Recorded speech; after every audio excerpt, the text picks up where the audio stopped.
Welcome back to Snippets of Genius. We're here, we're back, and we're talking about how to build better. And there is nobody I could think of that could help me inspire the people within your business to achieve the big dreams that you have.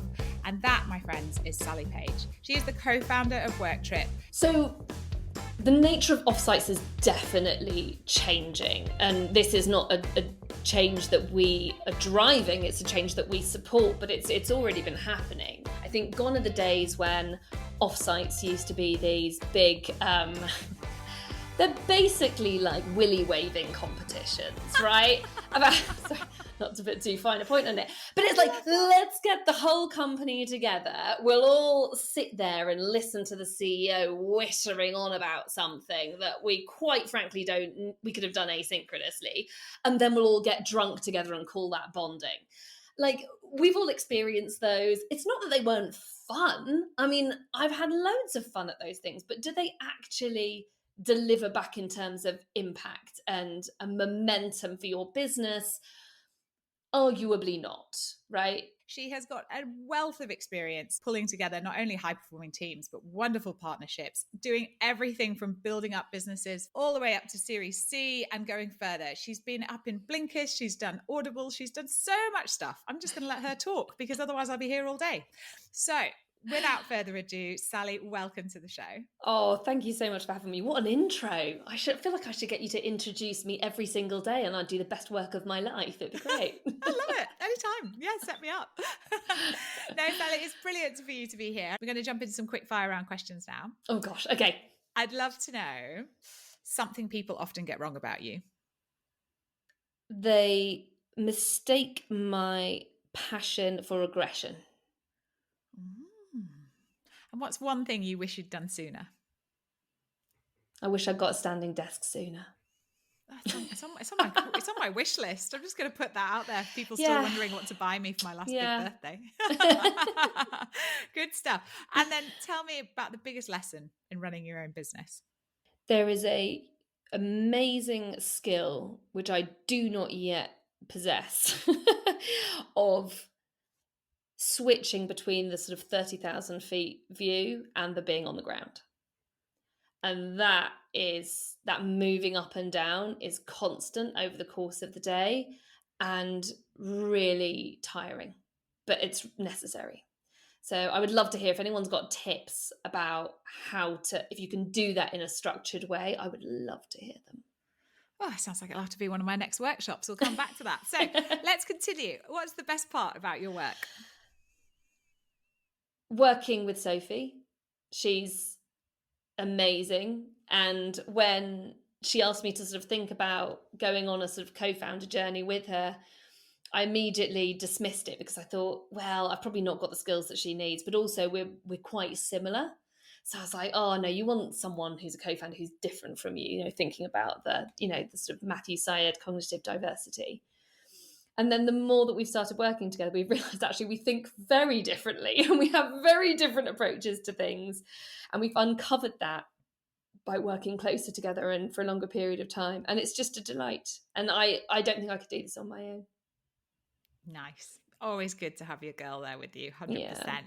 And so tell me, is there a piece of leadership advice that you wish you'd known earlier or is so awful you need to warn us? Don't show weakness. It's a terrible one. I mean, it depends what company you're in and what culture you're in, but in the kind of businesses that I want to work in, where there's a culture of actually caring about people and wanting to use their strengths for the collective benefit of the business and the customers, like not showing any weakness is a terrible, terrible idea, because you need to role model the fact that failure happens. It happens all the time. Otherwise, we would never learn anything. We'd never do anything new because you'd be terrified to try it. So I think role modeling that is super important. Love that. And what is the hard lesson you've learned in business? Gender bias exists. And I think it's very hard when it hits you in the face and you thought that maybe it didn't apply to you. And that's always a bit of a challenge, I think. Can you tell us what happened? No.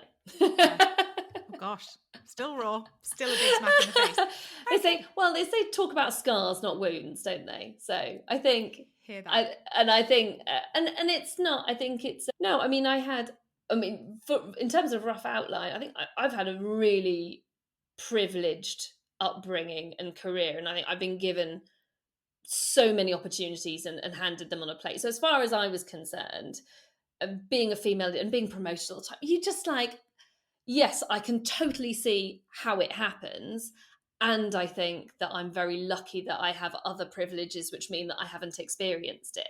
And then suddenly you come up against something, or the curtain is revealed, right? It's taken away. And you just think, wow, that was naive. And that's really hard to take, I think. Makes you feel stupid. Wow. So I suppose there's a bit of a watch out in that just don't feel you're immune. It's not just because it hasn't happened yet, it could still happen. So is there any advice in terms of... And I also think there's some stuff that happens in the background. And look, we as a society can work to change it. Fine, we can do that. It'll be slow progress. We all know it. I think any advice that I would give is to not take it, when you are faced with that, really try not to take it personally, because it isn't about you. Mm-hmm. And my instinct was not to think, this is because I'm female, obviously, because I had all these other privileges. So I was just like, this is because I'm not good enough. Right. And then it's only when you start sort of digging around and you see some patterns and you're like, oh no, this is not actually me. This is not a me thing. This is this is a structural thing. And that is very helpful, because then you can just acknowledge it. It exists. Are there steps that we can take to make it better? But you don't make it, something that you carry around with you as a something to beat yourself with. Good, solid advice there. Thank you for sharing that so openly. We met just earlier this year and we sat down and we're all kind of talking about our businesses. And, I've heard enough pitches in my time, but when Sally pitched, I was like, do you know what? This is good. And this is so needed. And I do think you said you had some war stories there. So I'm going to pick up on that. Oh, yeah. Can you tell me where it all goes wrong with some of these work trips? Not work trip yours, but, offsites, should I say? Yeah, no. Absolutely. I love that you're already using the lingo. That's great. Please do. Carry on with that. That's the whole point. No, so I have worked for amazing organisations and in really great teams. So I'm already talking about probably being in the top 5-10% of any companies that really care about that. And even with this, I came to Work Trip as a customer, from a customer point of view, really, of someone who's really experiencing these challenges. So we had, first of all, in the leadership team that I was in at Blinkist, and I'm sure they won't mind me saying this, we were a bit haphazard in the way that we decided to meet. So the company had already been based in Berlin, and we suddenly had people in the leadership team, me based in the UK, someone else based in Portugal, someone else based in Spain. And so we had to be a lot more intentional about when we actually got together in person. And we started, we'll do this here and we'll do this there, but then some people couldn't come because of this. And so then it would always end up being some sort of hybrid, or we wouldn't have the whole team together. And it was really frustrating, because then for the people who had travelled, they didn't have the full experience. And so it felt like a little bit of a waste of time and a lot of cost, and logistics had gone into that. And for the people who weren't there, they couldn't really get into the room in the same sort of way as they can when we're all remote, which was our sort of usual mode. So then we said, okay, well, let's schedule these much further in advance. So we'll have them, in the calendar. We can all plan our holidays around them, and we know when they're happening. We can plan our travel. So we did that. Then we went away to a wonderful offsite that was just so packed with content that even me as an extrovert, I was on the floor being like, this is too much. I've got no time to reflect on what we've learned together, right? Or to reflect on different perspectives and points of view, and then to take the conversation on a little bit further. And so by the time we got into the second day, I mean, I was a mess. I was crying all over the place at everything that would happen. Don't look shocked. I cry at everything. I'm just like, it's one of my things. I will happily just sort of burst into tears at the drop of a hat. But it was, the level of just sort of brain fog that you get from too much input and not enough time to actually digest it and do something with it, which is kind of what we were there to do. And then I've experienced other offsites where they've been really great, except for the fact that the venue that we were in had shared bathrooms with open showers. So that was a little bit more bonding than we were intending to have. That's getting a bit fruity, to be honest. It really is. So that was interesting. And then we had another one where, we ended up having, really trying to have these big crucial conversations, in the corner of a coffee shop, because we didn't have the space, right? And so you make do, and it's all fine. It's not like you don't get the outputs of it, but when you see it done really well and thoughtfully, you can see the difference you get in the actual output.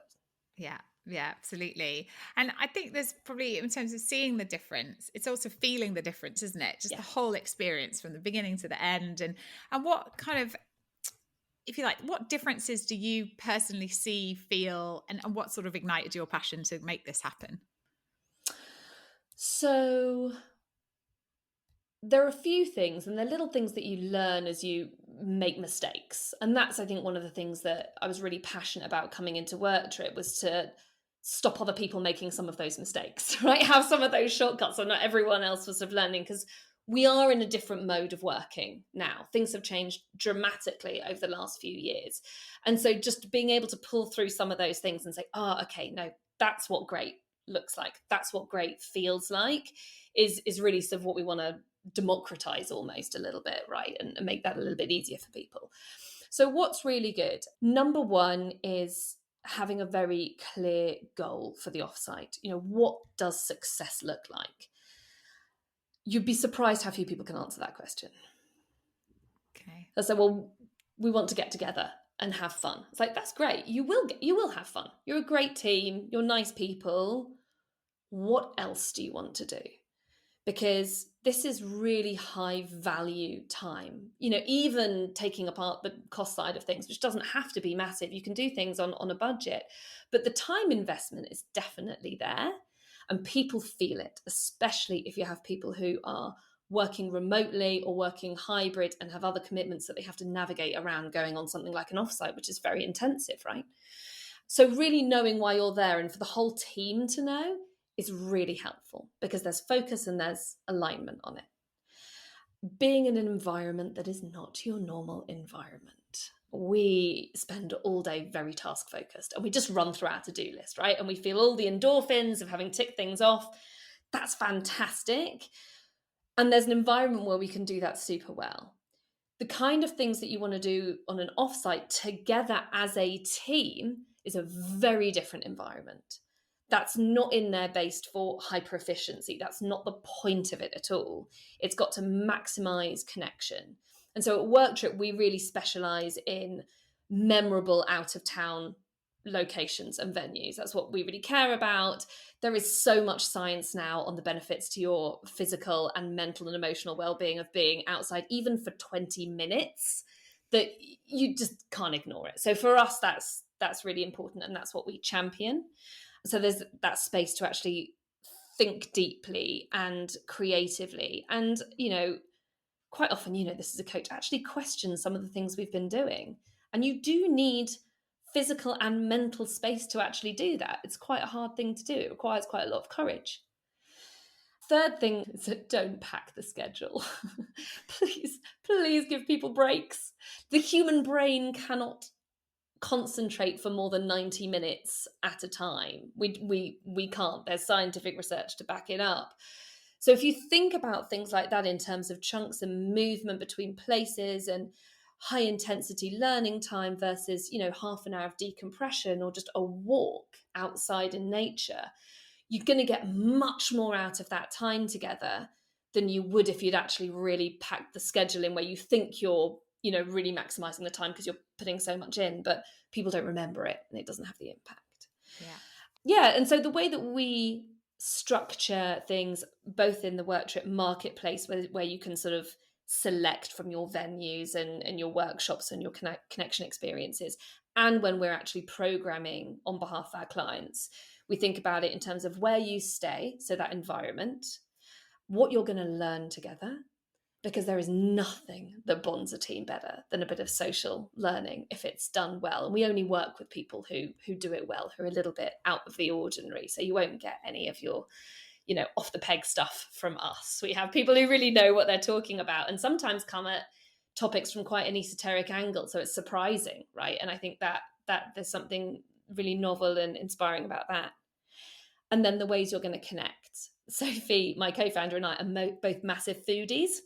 So we really like to think about how people connect over food and drink and those kind of campfire or long table experiences. We're really sort of built for that in our DNA. And so we encourage people to weave that into their program as well. Oh, love that. Well, if you're going to get some food in there, it's good stuff. I think that gets everybody sort of, licking their lips thinking, yeah, the offsite sounds good. I mean, but it is those little bits of motivation that, it hasn't got to just be another thing I have to do. It has to be something people want to do, that they're feeling motivated to do, and get them into that sort of creative, innovative space where they're actually going to start thinking out the box and solving real challenges in the business. So I think it's so important that, we're talking on this podcast to talk about building better. And this is about doing things a little bit differently, shaking things up, which is why Work Trip exists. But I'd love to hear from you, from the target audience, being that was you, because you were that leader of that thriving business that was trying to bring people together from different parts of the world, as we talked about. What are those big challenges that the business leaders are facing? What is your advice to overcome those big challenges? So I think different businesses have different challenges. I think in my experience, and talking to a lot of customers who come and chat to us as well, there's often a sort of flatlining of engagement, which I think a lot of businesses are seeing. And it may be at a time actually where the trajectory of the business is really exciting. And I think sometimes the leaders can't be like, well, why is not everyone else as excited as we are? And, I think you see a lot of this come through in the various media reports that we all see around the, level of loneliness going up, right? Levels of productivity dropping because of those. And when our work becomes exclusively task focused, which it does when we're thinking about this sort of hyper efficiency mode, we often lose sight of why we're doing things in the first place. Like, our role could look the same then whether we're working at any company, but you're not working at any company. You're working at that company. And you sort of need to remember why you chose that company. Why are you working there beyond your day-to-day tasks, which may be the same as another place? There's probably going to be a reason. And it's either going to be a community culture type reason, or it's going to be a real purpose-driven reason. Now, obviously, there are other reasons, salary, title, but the companies that we're generally working with, those are hygiene factors, right? They've got those covered. The reason why they have the great people they do is because they have a strong purpose, either a really good product that they care about and customers they care about helping, or they've got a really strong culture and community aspect of it. And the longer that we work in a fractured way, and I work remotely, I adore it. This is not, hitting on any of that at all. I think the opportunities are incredible for remote working. But the longer we do that consistently without intentionally getting together, the harder it is for us sometimes to tap into some of those longer term views, or maybe like the deeper intrinsic motivations that drew us there in the first place. And so that's how we see, punctuating the year with these high impact offsites where we can remind ourselves about that as a really good way in terms of, you're talking about building better. If you build that into the fabric of the way you work, you have these regular touch points that are just in your calendar that everyone knows exists for your team. And it can really be at that team level where you're taking a step back, digging into your purpose and your values, but also thinking strategically about how are we going to spend our time over the next quarter for the highest impact. And that space and time to think and explore those questions together is really then what binds us. Yeah, absolutely. And I think that is coming together with that shared purpose that you talked about, and having that alignment is so, so critical. And I think probably you're the best person to ask this question to, that there are some common myths about going on an offsite and, about whether that is good or bad. So I'd love to know, Yeah. what big common myth would you like to dispel today about offsites? So the nature of offsites is definitely changing. And this is not a change that we are driving, it's a change that we support, but it's already been happening. I think gone are the days when offsites used to be these big they're basically like willy waving competitions, right? About sorry, not to put too fine a point on it, but it's like, let's get the whole company together. We'll all sit there and listen to the CEO whittering on about something that we quite frankly we could have done asynchronously. And then we'll all get drunk together and call that bonding. Like, we've all experienced those. It's not that they weren't fun. I mean, I've had loads of fun at those things, but do they actually deliver back in terms of impact and a momentum for your business? Arguably not, right? And I think it works at a level for employee appreciation, but the tenor of that has changed a little bit now as well, right? I think post-pandemic, there's a different appreciation for what that might look like, right? And it may not be, hi, we're going to recognize you by having just a great big party and shipping you all off to Greece. It may look like that, but it may not. And so the trend that we have seen, which very much kind of supports the mode that we want to run in, is these smaller team gatherings. So rather than it being hundreds of people, which yes, you may do once a year, we're looking at, gatherings of maybe up to 30 people. It may be even smaller. There may be 10 people if you're talking about a leadership team, for example. And doing that, maybe once a quarter to tie into your board meetings, right? If you're a leadership team. Or once every 6 months if you're pulling together an international functional team that really needs to sort of focus. And you can kind of punctuate these through the seasons, which is something that I personally love to do. There are different seasons in nature, and we can kind of mirror those in what we decide to do in our offsites, which is a really cool way of structuring it.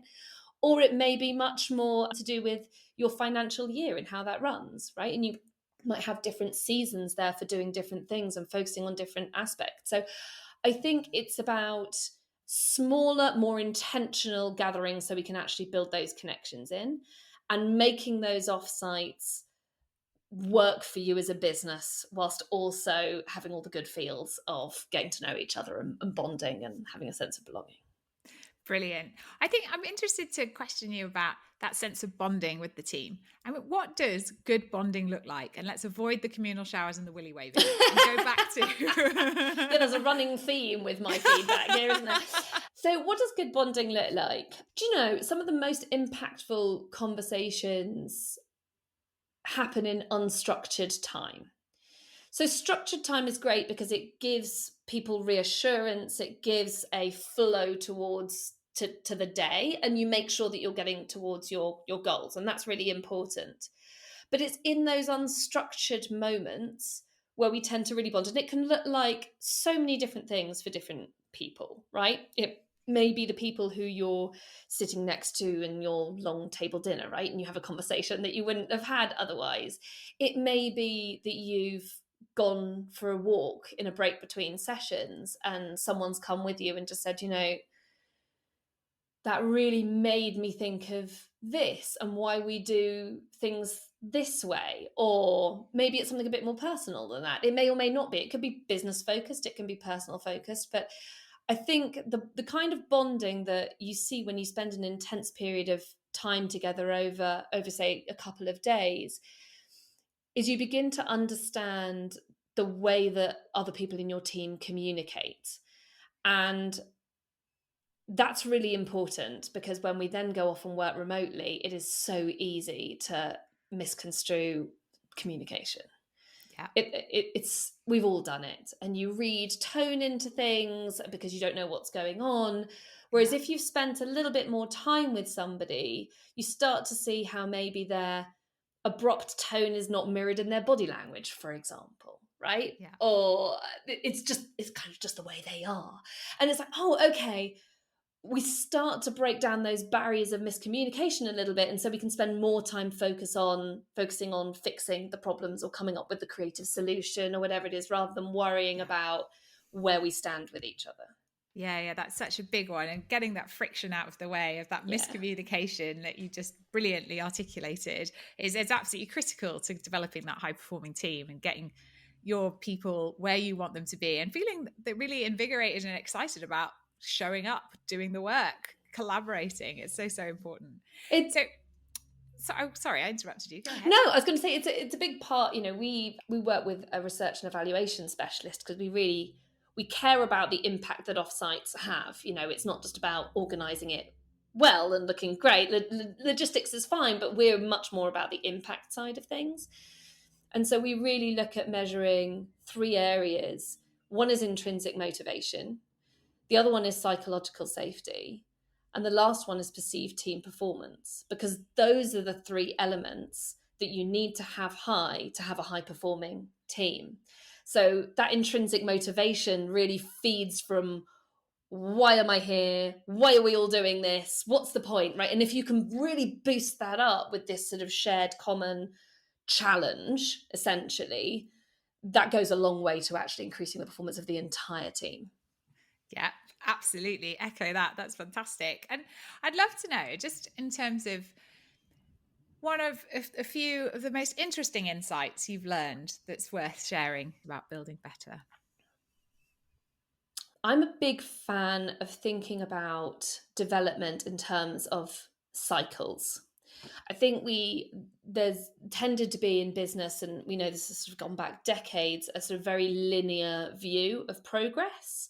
And there are people having great conversations about how that is not the case, like Helen and Sarah for Squiggly Careers, who are absolutely amazing, and sort of rewriting some of these sort of rules, I guess, in inverted commas, from the past. And I think in terms of building better, it's always useful to come back to some of the assumptions that you've made in the past and that you've been working on. I thought this was really interesting, working in a company, a leadership team level that's sort of startup scale uppy and getting into that awkward teenage years, right? And you sort of think, how much of what we had before do we really want to keep, and how much of it served its purpose then but maybe doesn't now? And that can be quite hard, especially when you're in a fast-paced business, because all you're doing is moving forward. You're like, I've got bigger goals, and now I've got bigger goals, and we'll just need to run really hard in order to get them. But actually, if you're talking about building better, there's a cyclical point where you have to take a look back and reflect and recalibrate about, okay, well, where are we going now, and what do we want to keep and what do we not want to keep consciously, and then taking that into the next phase. Yeah, that's a brilliant one. And that point of reflection is another reason why offsites are so important, is to actually just like see the progress you've made, see how far you've come, what you've learned, what you need to leave behind. So absolutely a great insight there. And I'd love to know, what are some of the most important things that you've learned in your career and bringing you into Work Trip? Most important thing for me was to run my own race in terms of what leadership looks like. I remember very clearly the first time someone referred to me as a leader in the business when I was at Audible, and it really stuck with me, that conversation, because it was not the way that I viewed myself at that point in time. And so I went away and did a lot of thinking on it. And many, many years later, and lots of coaching later, which is always really helpful, for me, the being open and vulnerable does not sit in contradiction to being strong and decisive. And that was quite an interesting one to sort of get my head around. But I think you can be really empathetic and acknowledge everyone's feelings and actually have some of those feelings yourself, and yet know that there's a difficult decision that needs to be taken. And so that rational and that empathetic part of your brain can sit together, that you don't have to pick one or the other, right, to sort of be taken seriously. And so it took me a lot of time, I think, to get very comfortable with that. But now it's just made everything easier.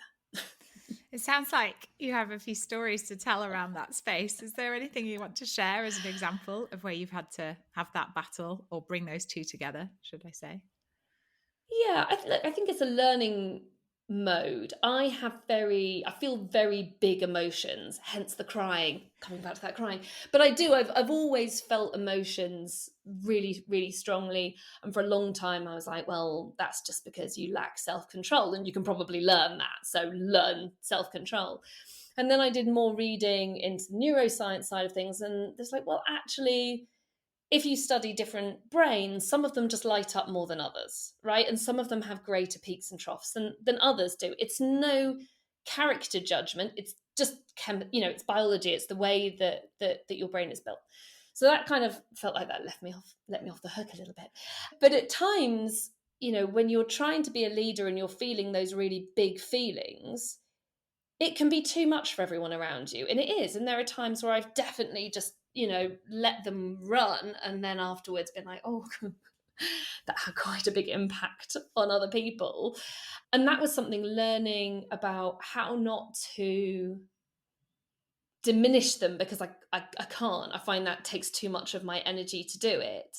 But how to sort of communicate better, I think, around those feelings. And that's still a work in progress. Definitely. But for the first time, I remember the first time that I let people go on a team, which is horrible. Like, if you've ever had to do it, it's a really horrible thing to do. There is nothing that makes that any better. But the decision to do that was my decision. And so having to sit there with that rational part, look, this is the right decision. And it's not just the right decision for the businesses. It's actually also the right decision for the people themselves eventually, even though that's a difficult one and it feels really shitty for everyone involved. And then feeling all the feelings of, guilt that you've let people down, and worry about what this might mean for their lives. And, all of that stuff happens as well. And you don't have to put it in a box. You can actually have those two things side by side and communicate both of them. And that's fine. Yeah, absolutely. And you're so right that we are all work in progress, Sally. I think anyone who says, oh yeah, I figured it out, I've nailed it, I've totally got all my shit together. Well, it's just bollocks. I can tell you, everybody. Well, I'll go back and talk to them in a month, and then we'll see where they are. Everybody is still trying to figure it out. And even when you figured one part out, there'll be something bigger and more challenging ahead of you. And I truly believe that the only thing we can do is learn about ourselves more, learn how to navigate our emotions and how to control them, so that we can show up as our best selves at every opportunity. And it sounds like a lot of work you did there to manage that. So huge congrats to you for that. And I do think that there's a point where we need to sort of reflect back and sort of see how far we've come. And there's always a little bit of like, well, if I'd known this now, of course, that would have been better then. But you can't know everything. But I suppose I'd love to know if there was something you wish you'd known when you'd started out, what would that be? And this is very personal to me, so I don't know how applicable it is to other people, but when you're faced with two options and neither of them feels quite right, don't select one. Just give it a bit more time and a bit more thought. And I've often ended up then in the middle of two roads, right? And everyone used to laugh at me at Audible. They're like, oh my God, give her 2 lanes. And she's like, where's the other one? Because I think gut instinct is really powerful. It is, at the end of the day, it's another data point. Most of the time, if you're feeling something in your body that something's not quite right, it's probably acting on information that you have that your brain hasn't processed yet. And sometimes that might be accurate information, and sometimes it might be misconceptions, and that's our job to try and figure out. But I think making a decision that doesn't feel right because I like making decisions. I'm a very decisive person, and just sitting on it for a while and trying to work out why it doesn't feel right, and then get to the point where either one of them does because you've unpacked what's going on, or you've actually picked a different way is really valuable, and to sort of trust that a little bit more rather than worrying about it. That's a brilliant one. Absolutely. Trust your gut. I'm 100% a fan of that. And I think there's like, obviously with all of us, when we're trying to figure out these big challenges that we're faced with and making these tough calls in business, we have to go somewhere for inspiration. And I'd love to know about a few books that you've read recently that maybe you recommended to others about building better, and just as a bonus, any takeaways you've got from those. Oh, yeah. So for me, books and audio. Inevitably, that's basically my background. So I love those things. There's a wonderful book called Rebel Ideas by Matthew Syed. Now, Matthew Syed is just fantastic. I mean, he's great. If you listen to him on any podcast, his books are amazing. But the thing I love about Rebel Ideas is it talks about, again, it's about high-performing teams, and really about how cognitive diversity breeds high performing teams. And it's harder, but it's worth it. So the book is full of all these great examples of, amazing organizations with fantastically educated, really, really smart and brilliant people, but who didn't have a lot of cognitive diversity, in that they all kind of thought the same kind of way, and massive things that they missed. And I kind of find that reassuring. That actually, do you know what? You don't have to be the best as an individual. Actually, if you're in a team that is complementary and you can work on those and recognize what those things are, you can also be amazing. And that sort of ties into, obviously, the work trip ethos quite a lot. And there's another book that I loved, which I listened to. It's a great audio book called Oversubscribed by Daniel Priestley. And that is, you're nodding right. Yes, I love that. It's really, really great, because there's a very sort of simple blueprint for how you can expand your reach from your sort of consumers to your customers to your clients. And I really love that. I think it's such a smart way of viewing what you do. So yeah, 100%. And podcasts, I mean, I'm a big fan of How to Own the Room. I think Viv Groskop is awesome. So I listen and re-listen to those podcasts all the time. And How to Fail with Elizabeth Day as well. So so lovely ones to tune into there. Beautiful. And what's one thing you're really excited about right now? I am very excited about helping companies think about offsites as part of their structure in a more sustainable way of working. Like, that is really, I mean, helping people with one-off offsites is lovely. It's very rewarding. It's really great to see them do it and go off and have a great experience and tell us about the impact. But actually helping a company or a team to strategically think through how it can help their business to progress and develop that's really exciting. Love it. That's wonderful. So I suppose the final note is just because we've gone into some tough stuff, we've gone into the good stuff, and then we've gone into what we're excited about. Is there sort of a shout out that you could do about maybe 3 people who've helped you the most in the industry to get you to where you are today? So number 1 is an amazing guy called Andy Gaze. So Andy and I worked together at Audible for years and years and years. And when I started, I think he was like an Amazon lawyer or something. Anyway, he swiftly went up the ranks and became Chief Content Officer at Audible. And he is one of the smartest people I've ever met in my life. And yet he talks to you like you're like just an absolute peer and equal all the time, and always asks like the bigger questions and the curious questions, and actually is super open to feedback. He's asked me some big things before, someone who is much, much more senior than me in the business. And you could see him really listen and adapt things. And he brought me into Blinkist, and he is also an investor in Work Trip. So he's really believed in me all the way along, but wears it very lightly, which is nice and rare. Those people are magical. So yeah, feeling all the feels for this guy. Absolutely. No, he's awesome.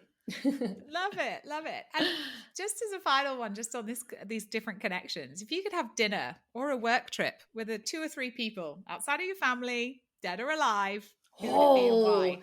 So I definitely have Dame Stephanie Shirley, because she's just like mega amazing. If you haven't heard of her before, look up her TED Talk. The woman is phenomenal. She basically set up a software company in the 60s and only employed women working from home.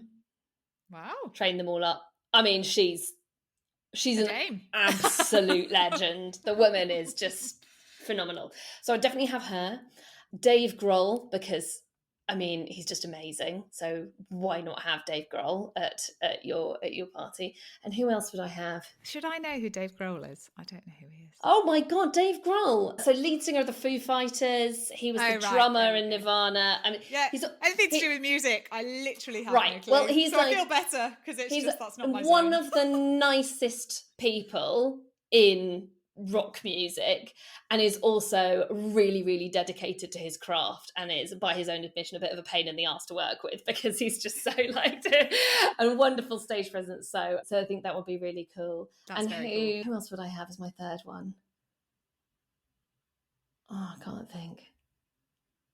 It's escaping me now. Anyway, those two would be amazing. Those two would be pretty solid. I think I want to come join you. I could be your third person. There you go. Fantastic. There we are.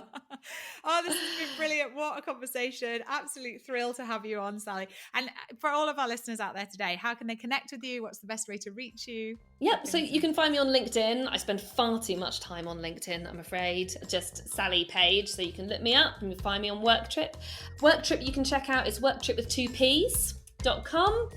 Find us there and have a poke around. Please do connect with me and send me any feedback or any thoughts that you have about what we're building, because we love to hear from you. Brilliant. Sally, it's been a joy. Thank you ever so much. Thank you. Remember, there is no secret.